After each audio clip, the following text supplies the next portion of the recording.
Hello, good evening. मैं Pavan Rao, maths with Pavan Rao YouTube channel में आज आपको एक छोटा सा और नया पॉइंट पढ़ाने वाला हूँ। इसका पहले मैं आपको बेसिक बताऊंगा, उसके बाद उस पर बेस 4-5 क्वेश्चंस करवा दूंगा, जिससे आपके जो भी पॉइंट मैं पढ़ा रहा हूँ वो सारे के सारे पॉइंट्स क्लियर होंगे। हम लोग आज की क्लास में, आपको पता है, पिछले 2 या 3 दिन से हम लोग सर्किल पढ़ रहे हैं और सर्किल के कुछ पॉइंट्स हम लोग पढ़ चुके थे। हम लोगों ने कोर्स पढ़ लिया था, हम लोगों ने आर्क के बारे में पढ़ लिया था और आज की क्लास में मैं पढ़ाने वाला हूँ आप लोगों को टेंजेंट्स के बारे में। सर्किल की जो टेंजेंट्स होती हैं उनके बारे में मैं पढ़ाऊंगा। और टेंजेंट थोड़ा, वैसे सर्किल ज़्यादा बड़ा टॉपिक नहीं है, ज़्यादा से ज़्यादा अपना 5-6 लेक्चर में कवर हो जाएगा, लेकिन टेंजेंट थोड़ा सा इसमें इंपॉर्टेंट है, तो इसको आप लोग ध्यान से समझना। पहली बात कि टेंजेंट होती क्या है, क्योंकि आज की क्लास टेंजेंट पर बेस्ड होगी, स्पर्श रेखा पर बेस्ड होगी। तो सबसे पहली बात की होती क्या है, ध्यान रखना, कोई भी ऐसी लाइन जो सर्किल के सिर्फ एक पॉइंट को टच करके जाए उसको बोलते हैं हम लोग टेंजेंट। ऐसी कोई भी लाइन, ऐसी कोई भी रेखा जो सर्किल के सिर्फ एक पॉइंट को टच करे उसको हम लोग बोलते हैं टेंजेंट या स्पर्श रेखा। तो आज की क्लास में हम लोग पढ़ने वाले हैं टेंजेंट या स्पर्श रेखा। जैसा मैंने आप लोगों को बताया कि टेंजेंट या स्पर्श रेखा ऐसी कोई भी लाइन जो सर्किल के सिर्फ एक पॉइंट को टच करे, ऐसी कोई भी लाइन जो सर्किल के सिर्फ एक पॉइंट को टच करे उसको हम लोग बोलते हैं टेंजेंट या स्पर्श रेखा। ये जो है इसको हम लोग बोलेंगे टेंजेंट या स्पर्श रेखा। कोई भी लाइन सर्किल के अगर बाहर है, कोई भी लाइन अगर सर्किल के बाहर है, कोई भी पॉइंट सर्किल के अगर बाहर है तो उससे खींची जा सकने वाली कॉमन टेंजेंट्स की जो संख्या होती है वो होती है 2। ये छोटे छोटे पॉइंट्स हैं लेकिन आप लोगों को पता होने चाहिए, छोटे छोटे पॉइंट हैं लेकिन आपको पता होने चाहिए। कोई भी पॉइंट अगर सर्किल से बाहर है तो उनसे खींची जा सकने वाली टेंजेंट्स की जो संख्या होगी वो 2 होगी, और कोई भी पॉइंट अगर सर्किल के ऊपर है तो उससे खींची जा सकने वाली टेंजेंट्स की संख्या 1 होगी, और कोई भी पॉइंट अगर सर्किल के अंदर है तो उनसे खींची जा सकने वाली टेंजेंट्स की संख्या होगी 0।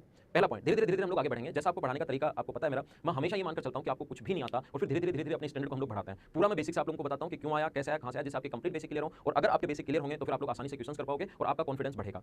एक चीज मैं आप लोगों को बार-बार हर लेक्चर में कहता हूं कि जिस टाइप से मैं आप लोगों को पढ़ा रहा हूं, जिस टाइप से मैं आपको बता रहा हूं, किसी भी आपको नोटबुक, किसी भी आपको बुक में या किसी भी नोट्स में कहीं पर भी ऐसी टाइप से सिस्टमैटिक नहीं मिलेगा कि पहले हम लोग आर्क के बारे में पढ़ लें, उसके जस्ट बाद एक साथ कोड वाली मिक्स करके, पहले आर्क बीच में टेंजेंट घुस गया, बीच में कोड घुस गया, बीच में ये आ गया, बीच में आ गया, सारी चीजें आप मिक्स हो जाती हैं। मैं आपको सेपरेट तरीके से, और ये चीजें मुझे एक्सपीरियंस से ही आई हैं कि कैसे स्टूडेंट्स को पढ़ाना चाहिए जिससे स्टूडेंट्स को थोड़ा सा ज्यादा समझ में आए। तो हम लोग सिस्टमैटिक पढ़ते हैं, तो इनके साथ आप लोग नोट्स बनाते चलना। तो ध्यान दो, यहाँ पर याद रखना रेडियस व टेंजेंट। रेडियस आपको पता होगी क्या होती है, सेंटर से सर्कमफ्रेंस तक की दूरी रेडियस। रेडियस व टेंजेंट के बीच बना कोण हमेशा होगा 90 डिग्री। क्यों? मैंने कहा है जो भी हमारा पढ़ने का तरीका होगा आप लोग क्यों लगा दीजिए, आपको अपने आप बहुत सारी चीजें समझ में आ जाएंगी। रेडियस व टेंजेंट के बीच बना जो कोण होता है वो 90 डिग्री होता है। क्यों? देखिए, ये छोटे छोटे पॉइंट हैं, आपको पता लग गए होंगे।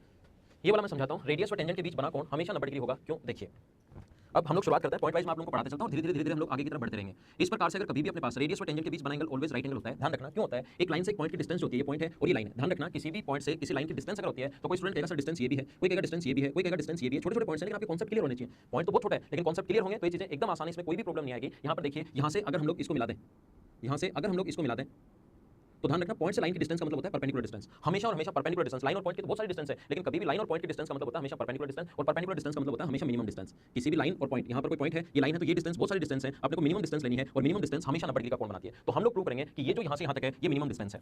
याद रखना मिनिमम डिस्टेंस, कभी कभार इस कॉन्सेप्ट पर बेस्ड भी क्वेश्चन आ जाते हैं। Minimum distance always right angle बनाएगी। ये छोटे छोटे पॉइंट्स हैं लेकिन बेसिक जो चीजें हैं वो आपके माइंड में क्लियर होनी चाहिए। मुझे बताइए, यहाँ से यहाँ तक अगर हम लोग एक इस पॉइंट को मिलाएं, यहाँ से यहाँ तक इस पॉइंट को अगर मिलाएं तो ये तो रेडियस है, रेडियस हमेशा बराबर होती है, इसमें कुछ ऐड कर रहे हो तो यहाँ से यहाँ तक की डिस्टेंस r प्लस होगी। इसके अलावा कोई भी डिस्टेंस ले लो, ये डिस्टेंस ले लो, r में कुछ ऐड कर रहे हो तो इससे तो ज्यादा ही नहीं, इसके और नजदीक ले लो, चाहे यहाँ पर ले लो आप लोग, लेकिन r प्लस समथिंग कुछ ऐड कर रहे हो आप लोग, तो ये जो मिनिमम डिस्टेंस होगी वो इस पॉइंट और इस लाइन के बीच मिनिमम डिस्टेंस सिर्फ और सिर्फ r ही हो सकती है। और मिनिमम डिस्टेंस कभी भी तो वहां पर बना कोण 90 डिग्री होता है। ये बात आप लोग ध्यान रखना, कभी भी मिनिमम डिस्टेंस अगर हुई तो वहां पर बना कोण 90 डिग्री। पहला पॉइंट याद रखना। आगे चलता है, तो मैंने आपको समझाया कि अपने पास रेडियस व टेंजेंट के बीच बना कोण 90 डिग्री क्यों होता है, राइट एंगल क्यों होता है, ये चीज मैंने आपको समझाने की कोशिश की। थोड़ा सा हम लोग और आगे चलते हैं और अगला पॉइंट मैं आपको बताता हूं। ध्यान रखना, ये आसान पॉइंट मैं एक बार बता रहा हूं आप लोगों को। सर्किल के बाहर से डालेगी दोनों टेंजेंट्स की लेंथ, सर्किल के बाहर अगर कोई पॉइंट है तो उससे डालेगी दोनों टेंजेंट्स की लेंथ हमेशा इक्वल होती है। पी से ए तक और पी से बी तक हमेशा बराबर होगा। सर्किल के बाहर डालेगी दोनों टेंजेंट्स की लेंथ हमेशा इक्वल होगी। क्यों? देखिए, ये इसका सेंटर है, क्यों होती है मैं बता रहा हूं। ओ से ए को मिला दो, ओ से बी को मिला दो, ओ से पी को भी मिला दीजिए, तो ध्यान रखना रेडियस हमेशा बराबर। ये कोण 90 डिग्री रेडियस व टेंजेंट के बीच, अभी भी मैंने 2 सेकंड पहले बताया, रेडियस व टेंजेंट के बीच बना जो एंगल होता है वो राइट एंगल होता है। और अपने पास 90 डिग्री बीच वाली साइड कॉमन होने के कारण बराबर, दोनों ट्रायंगल में तो राइट एंगल है, हाइपोटेनस दोनों के कॉमन होने के कारण बराबर है, और एक साइड रेडियस होने के कारण बराबर है। आरएचएस से कांग्रुएंट हो गए तो क्या बची हुई जो साइड है ये भी बराबर होगी। तो ध्यान रखना अपने पास एक ही जगह से डालेगी दोनों टेंजेंट्स की लेंथ बराबर होती है। ये पॉइंट आप लोग लिख सकते हो।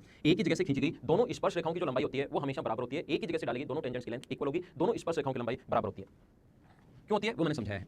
धीरे धीरे आगे बढ़ते रहेंगे और इंपॉर्टेंट चीजों की तरफ चलते जाएंगे हम लोग। ध्यान रखना रेडियस व टेंजेंट के बीच बना कोण जैसे 90 डिग्री होता है, वैसे ही एक अपने पास थ्योरम है और वो ये है कि कभी भी अगर अपने पास, ध्यान रखना, टेंजेंट व कोण के बीच बना एंगल, ये कोण अगर टेंजेंट व कोण के बीच बना कोण, ये कोण अगर थीटा है तो इस टेंजेंट द्वारा इधर कहीं भी कोण बने वो हमेशा थीटा होगा। टेंजेंट व कोण के बीच बना कोण अगर थीटा, इसको हम लोग बोलते हैं अल्टरनेट सेगमेंट थ्योरम। एकांतर खंड पर में टेंजेंट व कोण, जीवा व स्पर्श रेखा, दोनों लैंग्वेज में मैं पढ़ाऊंगा, दोनों लैंग्वेज में मैं बोलता हूं। टेंजेंट व कोण के बीच बना एंगल अपने पास थीटा अगर है तो इस कोण द्वारा अल्टरनेट सेगमेंट मतलब विपरीत साइड, इधर कहीं भी कोण बने वो हमेशा थीटा होगा। आप लोग याद रखना। ऑल्टरनेट्स आई क्यों ये तो मैं अभी समझाऊंगा, लेकिन पहले कॉन्सेप्ट तो समझ में आया कि क्या हमें समझना क्या है। ध्यान रखना ये जो थ्योरम्स हैं, सर्किल ज्यादा बड़ा टॉपिक नहीं है लेकिन इसके क्वेश्चंस आप लोग थ्योरम पढ़ लोगे और ये 100% समझ में आ जाएंगे। लेकिन होगा क्या, जब तक आप लोग इन पर बेस्ड क्वेश्चंस नहीं करोगे आप लोग इनको काम में नहीं ले पाओगे, आप लोग भूल जाओगे। तो ये पॉइंट आप लोग ध्यान रखना कि जैसे आप लोग पढ़ तो लेते हो लेकिन काम तभी ले पाओगे जब आप लोग उस पर बेस्ड क्वेश्चंस करोगे, ये आप लोग याद रखना। तो देखो मैंने क्या समझा, ऑल्टरनेट सेगमेंट का मतलब, एकांतर खंड का मतलब मैं ये समझा रहा हूं आप लोगों को कि इस प्रकार से ये कोण अगर अपने पास थीटा है तो ऑल्टरनेट सेगमेंट विपरीत साइड इधर बना कोण थीटा होगा। स्पर्श रेखा व जीवा के बीच बना कोण थीटा है तो जीवा द्वारा एकांतर खंड, वैसे तो मैथ्स में तो एकांतर खंड या ऑल्टरनेट सेगमेंट बोलेंगे, यानी कि अपनी भाषा में समझने के लिए आप बोल सकते हो विपरीत साइड होना चाहिए। इधर थीटा है तो विपरीत साइड इधर बना कोण थीटा होगा। क्यों? देखिए,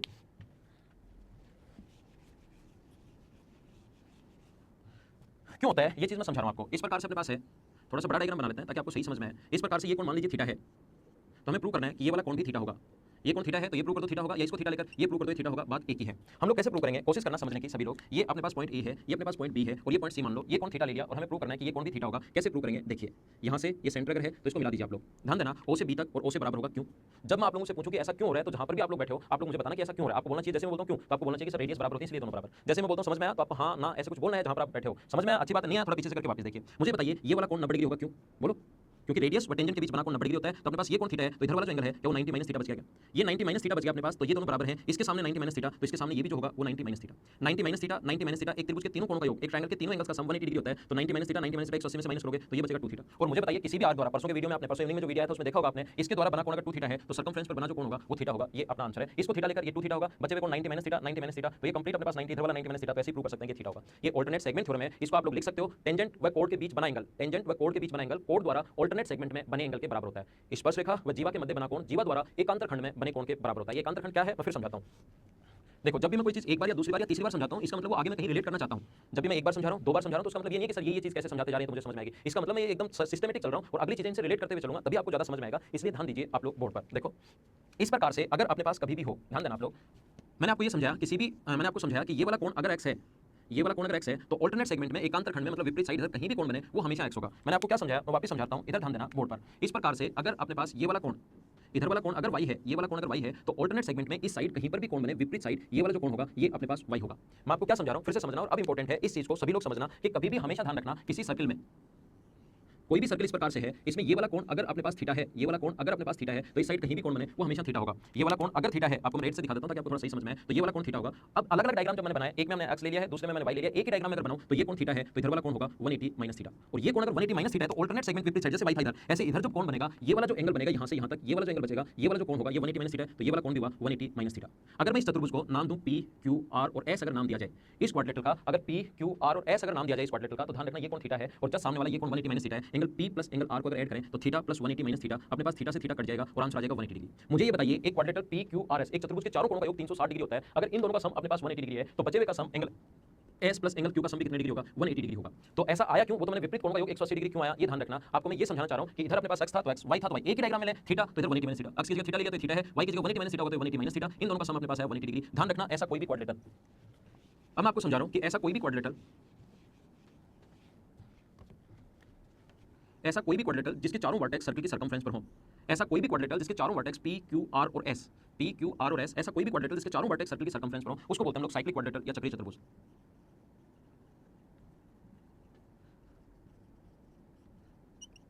ऐसा कोई भी क्वाड्रिलेटरल जिसके चारों वर्टेक्स सर्किल की सर्कमफ्रेंस पर हो उसको साइक्लिक क्वाड्रिलेटरल या चक्रीय चतुर्भुज बोलते हैं। और ध्यान रखना हमेशा याद रखना चक्रीय चतुर्भुज के विपरीत कोण का योग हमेशा 180 डिग्री होता है। साइक्लिक क्वाड्रिलेटरल के अपोजिट एंगल्स का सम हमेशा 180 डिग्री होता है। आप लोग ये बात हमेशा ध्यान रखना। क्यों होता है ये चीज मैंने यहां पर समझा दी, ये थीटा तो ये थीटा, ये 180 माइनस थीटा तो 180 माइनस थीटा, ऐड करते ही 180 आ गया, तो दो का सम 180 या चारों का सम 360 होता है तो बचे हुए दो का सम भी 180 डिग्री। याद रखना इसको अलग अलग तरीके से भी प्रूव किया जा सकता है, दो तीन तरीके से होते हैं प्रूव करने के, लेकिन आप लोग ये चीज ध्यान रखना, इससे आपको थोड़े से पॉइंट रिलेट करते हुए हम लोग चलेंगे जिससे आपको थोड़ा सा ज्यादा समझ में आएगा। मैं आपको समझाना ये चाहता हूं कि ऐसा कोई भी क्वाड्रिलेटरल जिसके चारों वर्टेक्स सर्किल की सर्कमफ्रेंस पर उसको साइक्लिक क्वाड्रिलेटरल या चक्रीय चतुर्भुज बोलते हैं। और चक्रीय चतुर्भुज के विपरीत कोण का जो योग होता है हमेशा और हमेशा 180 डिग्री होता है। और इसका उल्टा भी एकदम ठीक है, यदि किसी चतुर्भुज के चारों वर्टेक्स सर्किल की सर्कमफ्रेंस पर है तो विपरीत कोण का योग 180 डिग्री और उसको साइक्लिक बोलेंगे। यदि किसी चतुर्भुज के चारों कोणों का अपने पास किसी चतुर्भुज के चारों वर्टेक्स सर्किल की सर्कमफ्रेंस पर है तो अपोजिट एंगल्स का सम 180 डिग्री। लेकिन कभी भी हमेशा ध्यान रखना पहले से ये दिया हुआ है कि चतुर्भुज के जो अपोजिट एंगल है p q r s या a b c d जो भी आप मानना चाहो, angle p plus angle r बराबर 180 डिग्री और angle s plus angle q बराबर 180 डिग्री, और वो पूछ ले कि बताओ क्या साइक्लिक क्वाड्रिलेटरल होगा क्या, तो तुरंत ध्यान रखना ये साइक्लिक क्वाड्रिलेटरल होगा, चक्रीय चतुर्भुज होगा। ऐसा कोई भी सर्कल हम लोग ड्रॉ कर सकते हैं, कर पाना पॉसिबल है जिसके चारों वर्टेक्स को टच करेगा। अगर चारों वर्टेक्स को टच कर रहा है तो विपरीत कोण का योग 180 डिग्री, और विपरीत कोण का योग अगर 180 डिग्री है तो चारों वर्टेक्स को टच करेगा, और चारों वर्टेक्स को टच करते ही वो साइक्लिक क्वाड्रिलेटरल होगा, चक्रीय चतुर्भुज होगा। ध्यान रखना आप लोग।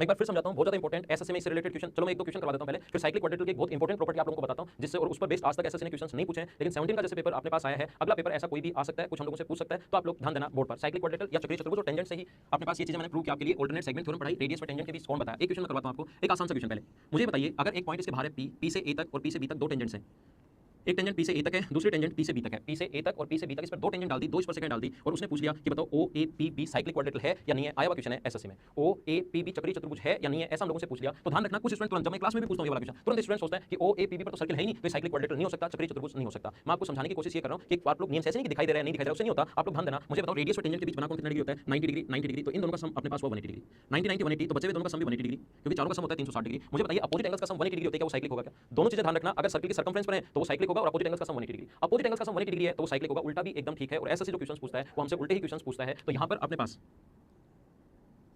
इस प्रकार से सर्किल ड्रॉ कर पाना पॉसिबल है, जिससे अपने पास आंसर आ जाएगा। अगला देखिए आप लोग नेक्स्ट क्वेश्चन, और ये इंपॉर्टेंट क्वेश्चन है, एसएससी में आया हुआ है, लगभग स्टूडेंट्स का सही था लेकिन तरीका गलत था, आंसर सही था, लगभग स्टूडेंट्स का आंसर सही था। तो ध्यान रखना, चक्रीय चतुर्भुज के विपरीत कोण का योग 180 डिग्री होता है। मैं आप लोगों के लिए जो क्वेश्चन था वो बोलते भी चलता हूं, आप लोग सुनना, और उसका मैं साथ-साथ डायग्राम भी बनाते चलता हूं। आगे जो कोई और अच्छा क्वेश्चन होगा उसको मैं आप लोगों के लिए लिख दूंगा, लेकिन जो थोड़े से आसान या एसएससी में आए हुए क्वेश्चन है वो आप लोगों को वैसे भी पता भी होंगे, पहले देखे होंगे, नहीं देखे कोई बात नहीं, मैं आगे करवाऊंगा भी, क्वेश्चन लिखकर भी दे दूंगा आप लोगों को, लेकिन ध्यान दो, मैं बोलते भी चल रहा हूं क्वेश्चन को और साथ-साथ सोल्व भी करता हूं आपके लिए।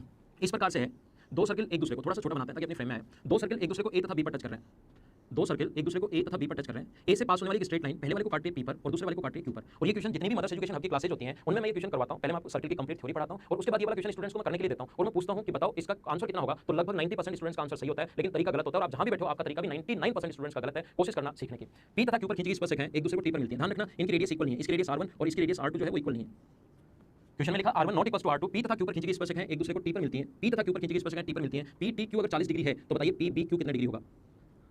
तो जहां पर भी जितने भी लोग बैठे हैं और ये वीडियो अगर देख रहे हैं तो आपके दिमाग में आएगा 140 डिग्री और 140 डिग्री एकदम ठीक। लेकिन ध्यान देना, मैं क्लास में पूछता हूं, अपनी जो मदर्स की क्लासेस चलती हैं ऑफलाइन क्लास जहां पर मैं पढ़ाता हूं, उसमें जब मैं पूछता हूं कि इसका आंसर 140 डिग्री एकदम सही है, लेकिन किसका आंसर 140 डिग्री अपना हाथ ऊपर करो, तो एक साथ 140 आता आंसर, लेकिन हाथ ऊपर जब करना होता है तो कुछ लोग ही करते हैं। जब मैं पूछता हूं क्यों, तो उनका आंसर क्या होता है, देखो आपके दिमाग में भी आएगा। मैं कहता हूं 140 आंसर एकदम ठीक, 140 आंसर सही है, इसमें कोई दिक्कत नहीं है, लेकिन मुझे बताओ क्यों। तो वो बोलते हैं कि सर यहां पर बना कोण 90 डिग्री, यहां पर बना कोण 90 डिग्री। देखो आपके भी कांसेप्ट क्लियर कर लो, ये क्वेश्चंस में जो भी क्वेश्चन बताऊंगा वो सिर्फ और सिर्फ इसलिए बताता हूं ताकि आपके कांसेप्ट्स क्लियर हो और आप लोग उसको अच्छे से समझ पाओ। तो ये कोण अपने पास 90 डिग्री, ये 90 डिग्री, मैं बोलता हूं आपकी बात एकदम ठीक है, लेकिन ध्यान रखना रेडियस और टेंजेंट के बीच बना कोण 90 डिग्री होता है। इसकी रेडियस तो ये है, आपको किसने कहा कि इसकी रेडियस है, तो हां ये कोण 90 डिग्री नहीं होगा, उसके समझ में आ जाता है। 90 डिग्री नहीं होगा, ये कोण भी 90 डिग्री नहीं होगा, क्योंकि रेडियस और टेंजेंट के बीच बना कोण 90 डिग्री होता है। ये किसने कहा कि ये अपने पास रेडियस है, तो ध्यान रखना पहली बात ये कोण 90 डिग्री नहीं होगा। अब मैं पूछता हूं कि 140 डिग्री आंसर एकदम ठीक है, लेकिन बताइए क्यों। तो कुछ लोग क्या करते हैं, अगला पॉइंट मैं समझा रहा हूं, कुछ लोग क्या करते हैं कि सर टीपी बराबर होगा टीक्यू के।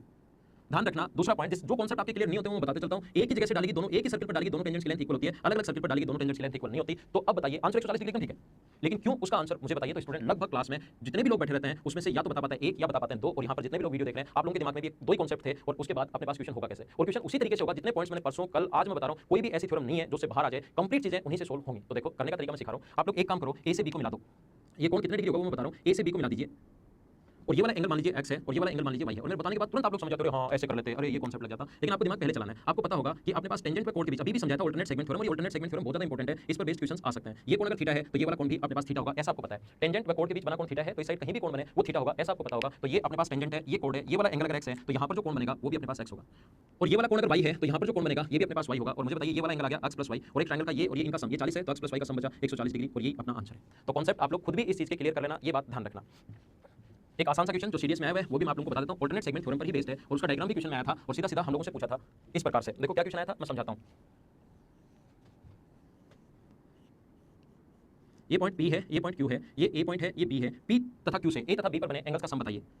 उसने ये कहा हम लोगों से, आप लोग बता दीजिए एंगल PAB, कुछ भी कोई PAQ, sorry PAQ plus angle PBQ। हम लोगों को कुछ भी नहीं दिया उसने, कोई भी पॉइंट, कोई भी हमें न्यूमेरिक वैल्यू नहीं दी, और कहा कि A व B पर बने एंगल्स का सम आप लोग बताइए। तो अगर आप लोग एक चीज ध्यान रखना, जब तक अल्टरनेट सेगमेंट थ्योरम पर बेस्ड क्वेश्चंस नहीं करोगे तब तक आप लोग उसको अप्लाई नहीं कर पाओगे। सर्किल की सबसे बड़ी प्रॉब्लम ये है कि जब तक आप लोग थ्योरम पढ़ लोगे, थ्योरम हमेशा याद रहेंगे। कोई भी उसमें लगाओगे क्वेश्चन में थ्योरम नहीं लगा पाओगे, फिर कोई स्टूडेंट बताया, आपको कोई दोस्त बताया, टीचर अगर बताया कैसे लगा लो तो तुरंत समझ में आ जाती है। तो थ्योरी जो है अपनी थ्योरम्स जो है किसकी, सर्किल की, वो तभी लगा पाओगे जब आप लोग उन पर बेस्ड प्रैक्टिस करोगे। देखिए मैं समझाता हूं कैसे है। ये वाला अपने पास A से B को मिला दीजिए, A से B को मिला दो, और ये वाला एंगल अगर अपने पास A है तो अल्टरनेट सेगमेंट थ्योरम से आपको पता होगा ये वाला कोण अगर A है तो इसके द्वारा इधर कहीं भी कोण बने, ये अगर टेंजेंट व कोण के बीच बना कोण A है तो ये वाला कोण भी A होगा।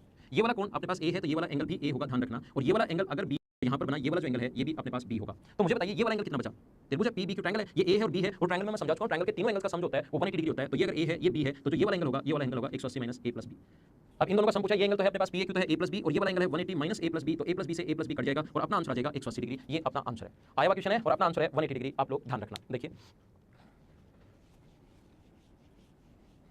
एक इंपॉर्टेंट थ्योरम, और उस पर बेस्ड फिर मैं क्वेश्चन करवाता हूं। एक इंपॉर्टेंट थ्योरम अपने पास, और ध्यान देना फिर मैं क्वेश्चन हिंदी और इंग्लिश दोनों में लिखूंगा, उसके बाद आपके लिए सोल्व करूंगा, क्योंकि इंपॉर्टेंट क्वेश्चन है और वो क्वेश्चन आपका आज तक नहीं देखा हुआ, और उस पर बेस्ड क्वेश्चन भी आपने आज तक नहीं किए होंगे। लेकिन 17 मेंस का जैसा पेपर आया है, हो सकता है आगे हम लोगों को क्वेश्चन पूछे तो हम लोग उस चीज को सीखते हैं। देखिए एक चीज ध्यान रखना, साइक्लिक क्वाड्रिलेटरल में, चक्रीय चतुर्भुज में इसके क्षेत्रफल का फॉर्मूला क्या होगा, वो सारी चीजें मैं आप लोगों को पढ़ाऊंगा मेंसुरेशन में। जैसे अपनी ज्योमेट्री खत्म होगी, मैं अगला जो टॉपिक आप लोगों को पढ़ाने वाला हूं A B C और D, अगला जो टॉपिक मैं आपको पढ़ाने वाला हूं वो मेंसुरेशन ही होगा, और मेंसुरेशन में मैं सारी चीजें आपको बताऊंगा। यहां मैं आप लोगों को ये बता रहा हूं, या आप लोग P Q R S मान लो, कोई भी पॉइंट मान सकते हो, A B C D P Q R और S, जो भी पॉइंट आप लोग मानना चाहो। एक चीज आप लोग ध्यान रखना, P R और S Q जो डायगोनल्स हैं, P R * S Q बराबर होता है, जो डायगोनल्स है P R और S Q बराबर होता है किसके, PQ * SR, PQ * SR plus RQ * SP। ये इंपॉर्टेंट थ्योरम है, आज तक इस पर बेस्ड क्वेश्चन नहीं आया है, लेकिन आपके सामने कभी भी आ सकता है। PR * SQ बराबर होगा PQ * SR plus RQ * SP। ये बात आप लोग ध्यान रखना, इस चीज को आप लोग याद रखना। इस पर बेस्ड क्वेश्चन कैसे आ सकता है, कैसे आया हुआ है अपने अच्छे एग्जाम्स में, किसी कैट के एग्जाम में आया हुआ क्वेश्चन है तो किस टाइप से, देखो ध्यान रखना, दोनों डायगोनल्स का मल्टीप्लिकेशन अपोजिट साइड्स के मल्टीप्लिकेशन और अपोजिट साइड के मल्टीप्लिकेशन के बराबर होता है। कैसे आया हुआ क्वेश्चन है देखिए मैं समझाता हूं। अपने पास लिखा हुआ है, फिगर भी दिया हुआ है इन द गिवन फिगर, इस प्रकार से। एक बार ये इंपॉर्टेंट क्वेश्चन है इसलिए मैं लिख देता हूं, नहीं तो पढ़कर भी बता देता आपको। लिख देता हूं मैं फटाफट, राइटिंग पर ज्यादा ध्यान मत देना आप लोग।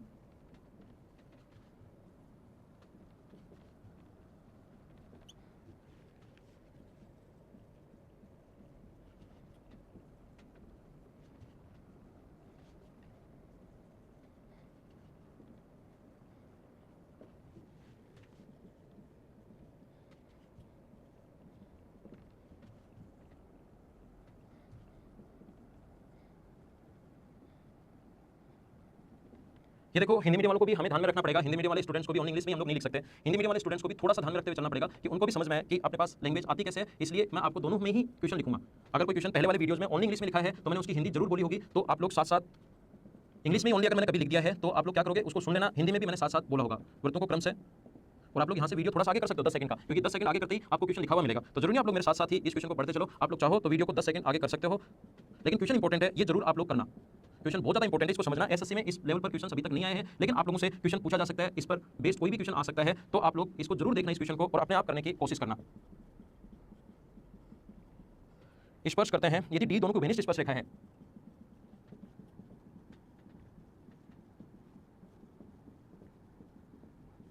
डी दोनों की घनिष्ठ स्पर्श रेखा है, then what is the value of CD. CD का मान बताओ, कंप्लीट लिखा हुआ है, सीडी की लंबाई बताइए। क्वेश्चन के मैं एक बार डायग्राम बना देता हूं, फिर से बनाऊंगा ऊपर समझाने के लिए, तो लेकिन एक बार क्वेश्चन के साथ ही मैं बना देता हूं, तो आप लोग जो स्टूडेंट लिख रहे हैं वो साथ साथ लिख लेना। ए बी, इसका सेंटर, इसकी रेडियस बी है, ये ए है, ये बी है, डायरेक्ट कॉमन टेंजेंट ये अपने पास डी और ये अपने पास ई है, और हम लोगों से सीडी की लेंथ पूछी गई है, ठीक है ना। और ऑप्शन जो है अपने पास इस प्रकार से ऑप्शन दिए हुए हैं, 2 root B upon root A B, root A plus B.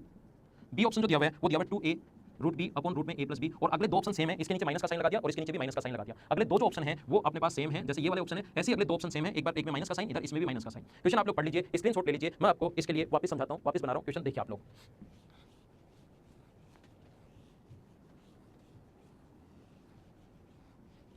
देखो ध्यान दो, यहाँ पर अपने पास लिखा हुआ है कि ये डायग्राम बना लेता हूँ, लिखा हुआ तो आप लोगों ने देख लिया है, मैं एक बार डायग्राम आप लोगों के लिए बना देता हूँ। इस प्रकार से दो सर्किल एक दूसरे को टच करें सी पर, इसकी रेडियस ए है, इसकी रेडियस बी है, ये रेडियस ए है, ये रेडियस बी है, और एक दूसरे को टच कर रहे हैं डी और ई पर, एक दूसरे को टच कर रहे हैं ये डी और ई पर, और हमें सीडी की लेंथ पूछी है। What is the length of CD, CD की लेंथ पूछी है, तो चलो करने की कोशिश करो, अपने आप करने की कोशिश कीजिए। आप लोग सीडी की लंबाई एक बार जहां पर भी आप लोग बैठे हो क्वेश्चन करने की कोशिश करना, जैसे आप लोग करने की कोशिश करते हो उसी से पता लगेगा कि आप क्वेश्चन कितने स्टैंडर्ड का है। बाकी तो आप लोग टेंजेंट की लेंथ वगैरह निकालना तो आता ही है, कल की क्लास में मैं वो भी समझाऊंगा। अगला जो लेसन होगा, टेंजेंट अभी खत्म नहीं होगा आज की क्लास में, अगला क्योंकि टेंजेंट इंपॉर्टेंट है, अगली क्लास में भी और उससे अगली क्लास में भी मैं टेंजेंट से रिलेटेड ही प्रॉपर्टीज आप लोगों को बताऊंगा। लेकिन इस पर आप लोग एक बार ध्यान दीजिए, ये ए है, ये बी है, ए है और बी है, ध्यान देना आप लोग। डी ई की जो लेंथ होगी डायरेक्ट कॉमन टेंजेंट की लेंथ, अगर दो सर्किल एक दूसरे को टच करें तो कल की क्लास में क्यों होता है समझ में आ जाएगा, अभी सिर्फ याद कर लेना। एक रेडियस r1 है, एक r2 है, तो डायरेक्ट कॉमन टेंजेंट की लेंथ होती है वो 2 रूट r1 r2 होती है। जो भी चीजें मैं आगे बताने वाला हूं उसको आपको पढ़ाने का तरीका मेरा समझ में आ गया होगा। जो भी चीजें मैं आगे आप लोगों को बताने वाला हूं वो जो भी यहां काम आएगी वो एक बार लिख देता हूं, और जहां आएगी वहां आपको प्रूव करके बता देता हूं। देखिए ठीक है, हटाओ इसको। तो यहाँ पर दोनों सर्किल टच कर रहे हैं, तो डायरेक्ट कॉमन टेंजेंट की जो लेंथ होगी वो होगी 2 root A B.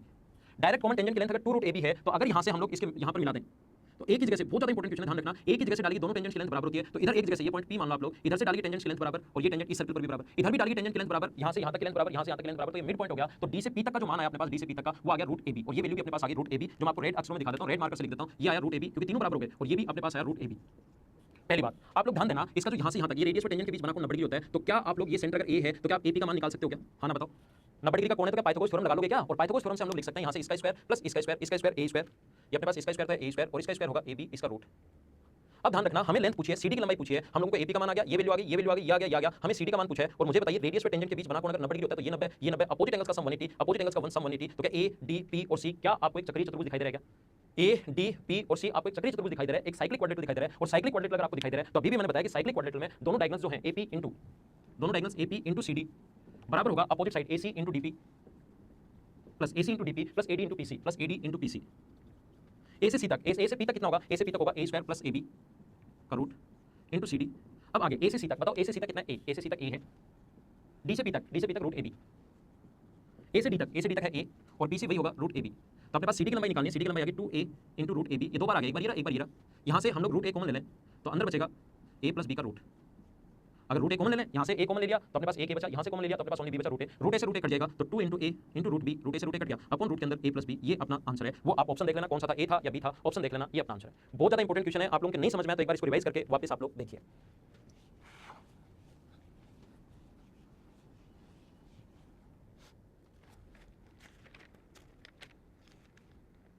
Cyclic quadrilateral पर बेस्ड क्वेश्चन जो एसएससी ने पूछा है, चक्रीय चतुर्भुज इस प्रकार से। एक और साइक्लिक क्वाड्रेटल पर बेस्ड, क्योंकि मैंने अभी पढ़ाया तो मैं करवा देता हूं आपको क्वेश्चन। AB व CD को बढ़ाने पर, AB व CD को बढ़ाने पर, AB व CD को बढ़ाने पर, ये थोड़ा सा छोटा बनाते हैं डायग्राम ना, क्योंकि दोनों तरफ बढ़ाना पड़ेगा, फिर आपको दिखाई नहीं देगा।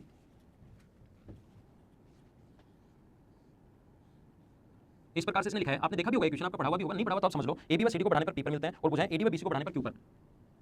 इस प्रकार से अपने पास चतुर्भुज में ए बी व डी सी को बढ़ाने पर ना, ए बी व डी सी को बढ़ाया तो डी इधर मानो सी इधर, ए बी सी डी। अब इसने आगे लिखा है कि अपने पास ए डी व बी सी को बढ़ाने पर, ए डी व बी सी को बढ़ाने पर क्यू पर मिलता है ना, ऐसे डायग्राम बना लेना आप लोग, ये क्यू पर मिल रहे हैं और हमें कहा है ए डी सी बराबर ये 85 है, ये एंगल 85 दिया हुआ है और बी पी सी बराबर 40 डिग्री, बी पी सी ये एंगल 40 डिग्री दिया हुआ है। तो मुझे सबसे पहले आप लोग ये एंगल क्यों पूछा है, ये इतना दिया हुआ था, इनको आगे बढ़ाने पर इधर मिलता है पी पर, इसको आगे बढ़ाने पर मिलता है क्यू पर, ये एंगल और ये एंगल दिया हुआ है और ये एंगल क्यू पर बना एंगल हम लोगों से पूछा गया है। आप लोग मुझे ये बताइए, ये एंगल अगर 85 है और ये एंगल अगर 40 डिग्री है तो क्या आप लोग ट्रायंगल का तीसरा एंगल फाइंड आउट कर सकते हो क्या? ये अपने पास 85 है, ये 40 है तो 125 होगा, तो ये वाला एंगल आ गया 55 डिग्री। और मुझे बताइए ये एंगल अगर 85 है तो क्या जस्ट सामने वाला एंगल क्या 95 क्यों नहीं है? क्यों? क्योंकि चक्रीय चतुर्भुज दिखाई दे रहा है और चक्रीय चतुर्भुज के विपरीत कोणों का योग 180 डिग्री होता है, तो ये 85 तो जस्ट सामने वाला 95, ये 95 है, ये 55 है, तो क्या त्रिभुज का तीसरा angle, triangle A B Q की बात करें, त्रिभुज का तीसरा एंगल इनको ऐड किया तो 150, तो तीनों का सम होता है 180, तो क्या ट्रायंगल का तीसरा एंगल 30 डिग्री बच गया क्या? ये अपना आंसर है। एक तो क्वेश्चन आपको समझाने के लिए मैं और करवा देता हूं और समझा देता हूं, एक ही जगह से डालेगी दोनों टेंजेंट्स की लेंथ हमेशा बराबर होती है, ये बात आप लोग ध्यान रखना। देखिए यहां पर अपने पास इस प्रकार से है, डायग्राम बनाया हुआ है क्वेश्चन में, मैं आपके लिए डायग्राम बना देता हूं। यहां पर देखिए इस प्रकार से अपने पास एक सर्किल है और यहां पर दूसरा जो पॉइंट अपने पास ए से क्यू पर और ए से आर पर दो टेंजेंट्स डाली गई, इसने लिखा है, ये डायग्राम भी दिया हुआ है और साथ साथ लैंग्वेज में भी लिखा हुआ है। ए से अपने पास क्यू पर और ए से अपने पास आर पर, इधर एक पॉइंट पी है, ये बी है और ये अपने पास सी है। इसने लिखा है कि यदि त्रिभुज का परिमाप अगर 16 सेंटीमीटर है तो ए क्यू की लंबाई बताओ। यहां पर इस क्वेश्चन में लिखा हुआ है ट्रायंगल का अगर पेरीमीटर 16 है तो ए क्यू की लेंथ बताइए, तो ध्यान देना बोर्ड पर और कोशिश करना सीखने की। यहां पर इस प्रकार से है, इसका पेरीमीटर दिया हुआ है A B plus B C plus C A equal to 16, perimeter दिया हुआ है इसका A B plus B C plus C equal to 16। क्या मुझे बताइए बीसी की जगह आप लोग सारे लोग ध्यान दो, क्या बीसी की जगह बीपी प्लस पीसी लिख सकते हैं क्या? बीसी की जो लेंथ है बीपी प्लस पीसी, ए की जगह से डालेगी दोनों टेंजेंट्स की लेंथ बराबर होती है, बी से पी तक, इस पॉइंट से ए की जगह से डालेगी दोनों टेंजेंट्स की लेंथ बराबर, तो बी से पी जहां पर है उसकी जगह हम लोग बी क्यू भी लिख सकते हैं। ए की जगह से डालेगी दोनों टेंजेंट्स की लेंथ बराबर, सी से पी तक और सी से आर तक बराबर होगा, इसकी जगह सी आर भी लिखा जा सकता है, प्लस ये बराबर 16। अब मुझे ये बताइए A B plus B Q, A B plus B Q को डायरेक्ट आप लोग ए क्यू लिख सकते हो और इसको लिख सकते हो ए आर बराबर 16, और ए की जगह से डालेगी दोनों टेंजेंट्स की लेंथ बराबर होती है, तो दो बराबर संख्याओं को ऐड करने पर अगर 16 आ रहा है तो पहले वाला ये भी 8 होगा और दूसरे वाला ये भी अपने पास 8 ही होगा। तो ध्यान रखना, इसका पेरीमीटर अगर कभी दिया हुआ है इस प्रकार से याद भी रख सकते हो, तो ये हमेशा इससे ज्यादा होगा, या इसकी लेंथ देकर ट्रायंगल का पेरीमीटर हम लोगों से पूछ सकता है, कोड की लेंथ देकर ट्रायंगल का पेरीमीटर अगर पूछे तो ये हमेशा इससे डबल होगा, 8 देकर 16 आंसर होगा, या अपने पास 16 देकर 8 आंसर होगा। फिर से देखिए एक क्वेश्चन और समझाता हूं आप लोगों को, ध्यान देना। एक आया हुआ जो क्वेश्चन है आपके सामने फिर आ सकता है, आसान सा क्वेश्चन है अपने पास, इस प्रकार से बाहर से डालेगी दोनों टेंजेंट्स की लेंथ हमेशा इक्वल होती है।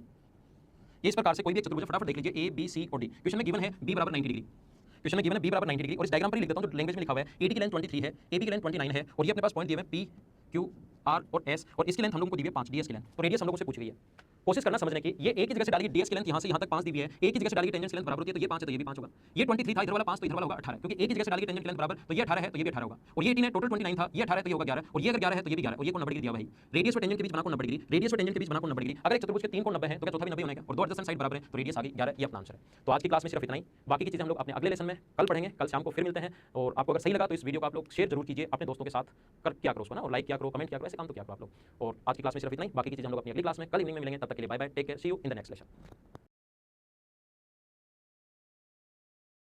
Hey guys, this is Somu Alawat और आज इस वीडियो में आपके लिए लेकर आ चुका